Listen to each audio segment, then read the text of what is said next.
সুপ্রিয় দর্শক শ্রোতা, ইরান, লেবানন, যুক্তরাষ্ট্র এবং ইসরায়েলের মধ্যে যুদ্ধবিরতির মধ্যেও আমেরিকার অবৈধ সন্তান ইসরায়েলের 15 সেনা হত্যা করেছে লেবানন। অন্যদিকে যুক্তরাষ্ট্র যুদ্ধবিরতির সময় বৃদ্ধি করার ঘোষণা করেছে এবং ইরান উত্তেজনা বাড়িয়ে তেহরান সহ ইরানের বিভিন্ন শহরে নতুন ভাষণের ক্ষেপণাস্ত্র প্রদর্শন করেছে এবং বর্তমান পরিস্থিতিতে কোনো আলোচনার অংশ নেওয়ার সম্ভব নয় বলে ইরান ঘোষণা করেছে। কি মনে হয়, ইরান যুক্তরাষ্ট্রের সাথে কি আলোচনা চালিয়ে যাওয়া উচিত? এই সম্পর্কে আপনার মতামত কমেন্টস বক্সে লিখে জানান এবং শুরুতে থাকবে সংবাদ শিরোনাম পরে বিস্তারিত। লেবাননে 15 ইসরায়েলি সেনা নিহত, আহত অন্তত 650, ইসরায়েলের স্বীকারোক্তি। আরো বিস্তারিত জানিয়ে দেব। ট্রাম্পের যুদ্ধবিরতির মেয়াদ বাড়ানোর ঘোষণার পর হরমুজে জাহাজে ইরানের গুলি। এদিকে যুদ্ধবিরতি নিয়ে টানাপোড়েন, পাল্টাপাল্টি হুমকি ওয়াশিংটন তেহরানের। ইসরায়েলের বিরুদ্ধে এবার সামরিক পদক্ষেপের হুমকি এরদোয়ানের। আরো জানিয়ে দিব, বর্তমান পরিস্থিতি আলোচনা অংশ নেওয়া সম্ভব নয় বলল ইরান। উত্তেজনা বাড়িয়ে তেহরান সহ ইরানের বিভিন্ন শহরে ক্ষেপণাস্ত্র প্রদর্শন। ইরানের পারমাণবিক অস্ত্র আছে তবে বোমা নয়। এবং সর্বশেষে জানিয়ে দিব, হরমুজের চাবি কার হাতে, আলোচনার টেবিলে পাল্টে গেল যুদ্ধের দাবার চাল। এতক্ষণ শুনছিলেন সংবাদ শিরোনাম, এখন বিস্তারিত। তবে তার আগে অনুরোধ থাকবে এই ভিডিওতে একটি লাইক দিন এবং কমেন্টস করে জানিয়ে দিন আপনি কোন জেলা থেকে বা কোথা থেকে আমাদের সাথে যুক্ত রয়েছেন, এবং সংবাদের সর্বশেষ গুরুত্বপূর্ণ আপডেট পেতে চ্যানেলটি সাবস্ক্রাইব করে আমাদের সঙ্গেই থাকুন। ধন্যবাদ। উত্তেজনা, ইসরায়েলের পক্ষ থেকে মাঝে মধ্যে যুদ্ধবিরতি লঙ্ঘন অব্যাহত। লেবাননে 15 ইসরায়েলি সেনা নিহত, আহত অন্তত 650। ইহুদিবাদী ইসরায়েল বলেছে লেবাননে তাদের সশস্ত্র বাহিনীর 15 সদস্য নিহত এবং 650 জনের বেশি আহত হয়েছে সেখানে ইসরায়েলি সামরিক অভিযান শুরু হওয়ার পর থেকে। ইসরায়েল এমন সময় এই ঘোষণা দিল যখন লেবাননের ইসলামী প্রতিরোধ আন্দোলন হিজবুল্লাহর সঙ্গে যুদ্ধবিরতি সত্য সেখানে ইসরায়েল মাঝে মধ্যেই আবাসিক এলাকা হামলায় চালিয়ে যাচ্ছে এবং উত্তেজনা এখনো অব্যাহত রয়েছে। ইহুদিবাদী ইসরায়েল লেবাননের আবাসিক এলাকাগুলোতে হামলা চালিয়ে শত শত বেসামরিক লেবাননি নারী, পুরুষ এবং শিশুকে হত্যা করেছে। অন্যদিকে হিজবুল্লাহ ইসরায়েলের নানা শহরে 1000 বেশি ক্ষেপণাস্ত্র এবং ড্রোন হামলা চালিয়েছে।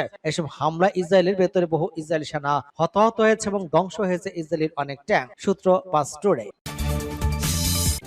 ট্রাম্পের যুদ্ধবিরতির মেয়াদ বাড়ানোর ঘোষণার পর হরমুজের জাহাজে ইরানের গুলি। হরমুজ প্রণালীতে একটি কন্টেনার জাহাজে ইরান গুলি চালিয়েছে, এতে জাহাজটি ক্ষতিগ্রস্ত হয়েছে বলে জানা গিয়েছে।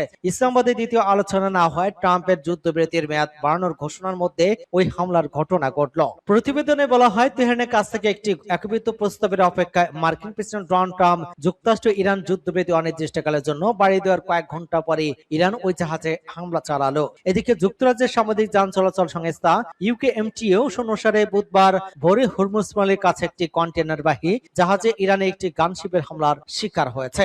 সামরিক কর্তৃপক্ষ জানিয়েছে, ইরানের ইসলামী রেভলিউশনারি গার্ড কোর এর একটি গানবোট জাহাজটির কাছে আসে এবং কোনো রেডিও সতর্কতা না দিয়েই জাহাজটিতে উপর গুলি চালায়। এতে জাহাজের ব্রিজের ব্যাপক ক্ষয়ক্ষতি হয়েছে বলেও জানানো হয়। অন্যদিকে যুদ্ধবিরতি বাড়ানোর বিষয়ে ট্রাম্পের ঘোষণার ব্যাপারে ইরান এখনো কোনো প্রতিক্রিয়া জানায়নি এবং উভয় দেশই সতর্ক করেছে যে কোনো চুক্তি না হলেও তারা পুনরায় লড়াই শুরু করতে প্রস্তুত। আইজিসি আরো জানায়, সকাল 7:55 দিকে জলপথে কন্টেনার জাহাজটির হামলা চালানো হয়। এর আগে রোববার হরমুজে একটি ইরানি জাহাজকে আটক করে রাখে যুক্তরাষ্ট্র। এর ঘটনাকে আগ্রাসন উল্লেখ করে দ্বিতীয় দফা আলোচনা প্রত্যাখ্যান করে ইরান। ইরানের আধা সরকারি সংবাদ সংস্থা ফার্স ও তাসনিম জানিয়েছে, উভয় পক্ষ গার্ড বাহিনীর ঘনিষ্ঠ সভ্য বলে মনে করা এবং তারা ওই হামলা বিষয়টি নিশ্চিত করেছে। ফার্স আরো এক ধাপ এগিয়ে তারা বলেছে, ইরান হরমুজ প্রণালীর উপর তার নিয়ন্ত্রণ আইনগতভাবে বলবৎ করেছে। পারস্য সাগরে এই জনকীর্ণ প্রবেশপথ দিয়ে বিশ্বের 20% অপরিশোধিত তেল এবং প্রাকৃতিক গ্যাস চলাচল করে। সূত্র সিএনএন।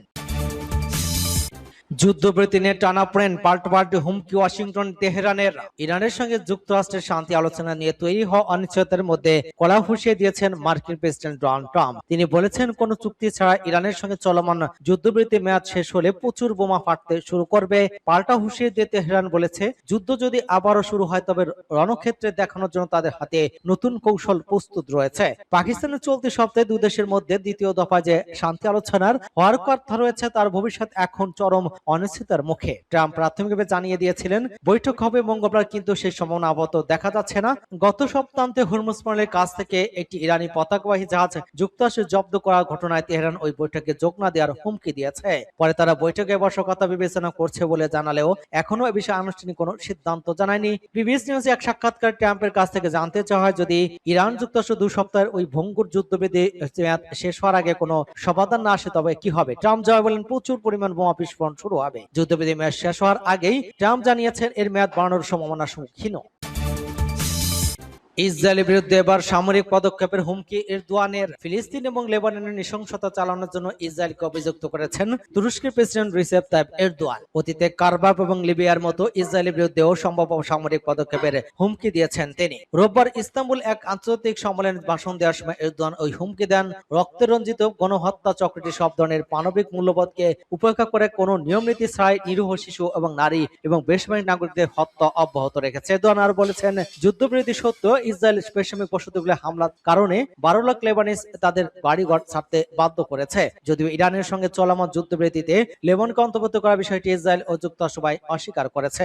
এরদোয়ান ইসরায়েলি কর্মকাণ্ডকে বর্বর বলে আখ্যা দেন এবং সম্প্রতি নেসেটে সন্ত্রাসীদের বিরুদ্ধে মৃত্যুদণ্ড অনুমোদনের জন্য পাশ হওয়া একটি বিতর্কিত আইনের কথা উল্লেখ করেন, যেটি সম্পর্কে তুর্কি নেতা বলেন এটি শুধুমাত্র ফিলিস্তিন বন্দীদের জন্য তৈরি করা হয়েছে। পরে সাংবাদিকদের প্রশ্নের জবাবে এরদোয়ান তার বক্তব্য আরো কঠোর করেন এবং ইঙ্গিত দেন যে আঙ্কারা ইসরায়েলের সঙ্গে সামরিকভাবে সংঘর্ষণের জড়ানোর পথ বেছে নিতে পারে। তুরস্কের প্রেসিডেন্ট বলেন, ফিলিস্তিনের উপর ইসরায়েলের আগ্রাসন ঠেকাতে আমাদের শক্তিশালী হতে হবে। আমরা যেভাবে কারাবাগে প্রবেশ করেছি, যেভাবে লিবিয়ায় প্রবেশ করেছি, তাদের সাথে আমরা ঠিক তাই করব। তার ভাষ্য, আমাদের বাধা দেওয়ার মতো কিছুই নেই। ওই পদক্ষেপগুলো নেওয়ার জন্য আমরা শুধু শক্তিশালী হতে হবে। এদিকে ইসরায়েল হেরিটেজ ঐতিহ্য আমিসি এলিয়াস এরদোয়ানের ওই মন্তব্য নৈতিক শ্রেষ্ঠত্বের তীব্র নিন্দা জানিয়েছেন। তুর্কি নেতাদের ভণ্ড বলে আখ্যা দিয়েছেন তিনি। সাইপ্রাস তুরস্কের আগ্রাসনের ইতিহাস এবং সংখ্যালঘু বিশেষ করে কুর্দিদের প্রতি দেশটির আচরণের কথা উল্লেখ করেন ইসরায়েলি মন্ত্রী।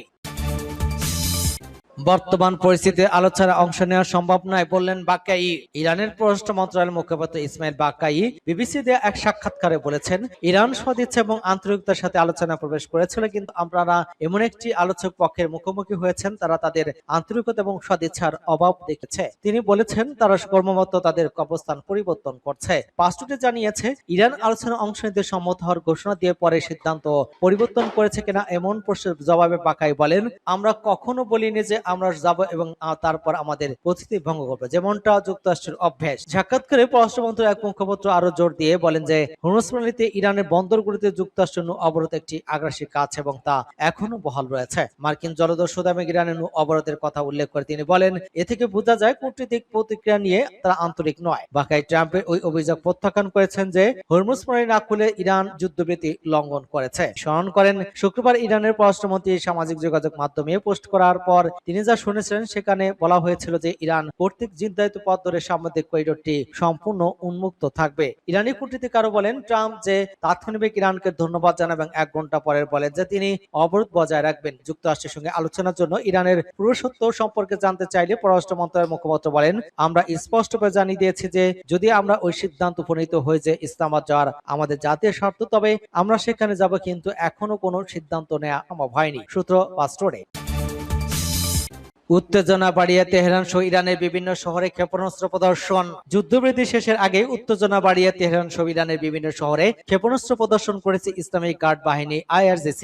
স্থানীয় সময় মঙ্গলবার রাতে তেহরানের প্রধান এক চত্বরে অনুষ্ঠিত সমাবেশে গদর ব্যালিস্টিক ক্ষেপণাস্ত্র প্রকাশ্যে প্রদর্শন করা হয়। সেখানে অংশগ্রহণকারী ডেথ টু আমেরিকা স্লোগান দেন এবং IRGCর এয়ার স্পেস ফোর্সের কমান্ডার মুজাহিদ মুসাবিকে প্রশংসা করে তেল আবিব লক্ষ্য করে হামলা আহ্বান জানান। ইরানের রাষ্ট্রীয় গণমাধ্যমে প্রকাশিত ভিডিওতে দেখা গিয়েছে জনসাধারণ চলাচল স্থল এবং আবাসিক এলাকার মধ্যে ক্ষেপণাস্ত্রগুলো প্রদর্শন করা হয়। তেহরানের আরেকটি বড় চত্বরে আলাদাভাবে খোরশম 4 ক্ষেপণাস্ত্র প্রদর্শন করা হয়। শুধু তেহরানই নয়, দেশটির দক্ষিণাঞ্চলের সাংস্কৃতিক রাজধানী এবং কবিদের শহর রিয়াদ, উত্তর পশ্চিমে তাবরিজ এবং ইরানের পশ্চিম কেন্দ্রীয় প্রদেশ জানজানেও ক্ষেপণাস্ত্র প্রদর্শন করা হয়েছে। গত 28 ফেব্রুয়ারি যুদ্ধ শুরুর পর থেকে প্রতিদিনই ইরানের বিভিন্ন শহরের চত্বরে এসব সরকারপন্থী সমাবেশ অনুষ্ঠিত হচ্ছে। এতে অংশ নিচ্ছে দেশটির শীর্ষ কর্মকর্তারা। এদিকে আজ বুধবার যুদ্ধবিরতির মেয়াদ শেষ হওয়ার কথা ছিল, তার আগেই মার্কিন প্রেসিডেন্ট ডোনাল্ড ট্রাম্প ইরানের সঙ্গে যুদ্ধবিরতি মেয়াদের বাড়ানোর ঘোষণা দিয়েছেন। তিনি বলেছেন, পাকিস্তানের বিরুদ্ধে যুক্তরাষ্ট্র ইরানের সঙ্গে আলোচনা শেষ না হওয়া পর্যন্ত যুদ্ধবিরতি বাড়াতে হবে এবং একই সঙ্গে ইরানের বন্দরগুলোতে অবরোধ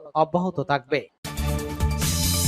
ইরানের পারমাণবিক অস্ত্র আছে তবে বোমা নয়। ইরানের হাতে কোনো কার্যকর পারমাণবিক অস্ত্র বা ক্ষেপণাস্ত্র না থাকলেও দেশটির হাতে রয়েছে এমন একটি কৌশলগত শক্তি যা যুদ্ধের মোড় ঘুরিয়ে দেওয়ার ক্ষমতা রাখে। তেহরান প্রমাণ করে দিয়েছে বিশ্বের অন্যতম গুরুত্বপূর্ণ জ্বালানি ও সরবরাহ পথ হরমুজ প্রণালীর উপর তাদের নিয়ন্ত্রণ মূলত একটি ভৌগোলিক পারমাণবিক বোমার সমান। বর্তমান মার্কিন ইসরায়েল বনাম ইরান যুদ্ধের প্রেক্ষাপটে ওয়াশিংটন এবং তেল আবিব এখন হাড়ে হাড়ে টের পাচ্ছে যে তেহরানের এই অদৃশ্য পারমাণবিক অস্ত্র বিশ্ব অর্থনীতিকে কতটা পঙ্গুর করতে দিতে পারে। দীর্ঘ কয়েক দশক ধরে পশ্চিমা বিশ্ব ইরানকে পারমাণবিক অস্ত্র অর্জন করতে থেকে বিরত চেষ্টা করলেও আদতীয় প্রণালী ওই নিয়ন্ত্রণ ইরানের প্রধান প্রতিরক্ষা বোমা হিসেবে কাজ করছে। হরমুজ প্রণালী দিয়ে প্রতিদিন বিশ্বের মোট সমুদ্রপথে অপরিশোধিত তেল এবং গ্যাসের প্রায় 20 থেকে 25% পরিবহন করা হয়। যুদ্ধের শুরুতে ইরান এই পথ দিয়ে জাহাজ চলাচল সীমিত করে দেওয়ার বিশ্ববাজারে তেলের দাম হু হু করে বেড়ে ব্যারেল প্রতি $110 গণ্ডি ছাড়িয়ে গেছে।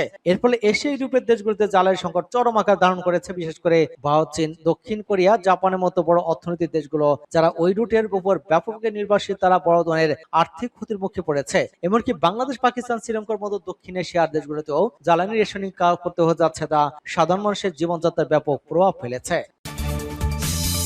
হরমুজের চাবি কার হাতে? আলোচনার টেবিলে পাল্টে গেল যুদ্ধের দাবার চাল। তেহরান এবং ওয়াশিংটনের মধ্যে আসন্ন শান্তি আলোচনার টেবিলে সবচেয়ে বড় চ্যালেঞ্জ হয়ে দাঁড়িয়েছে কৌশলগতভাবে অত্যন্ত গুরুত্বপূর্ণ হরমুজ প্রণালী। মার্কিন ইসরায়েলি অভিযানের ফলে সৃষ্ট যুদ্ধাবস্থার নিরসনে উভয় পক্ষ আলোচনা প্রস্তুতি নিলেও ওই জলপথ নিয়ন্ত্রণ নিয়ে তৈরি হওয়া জটিলতা বিশ্ব অর্থনীতিকে খাদের কিনারে ঠেলে দিয়েছে।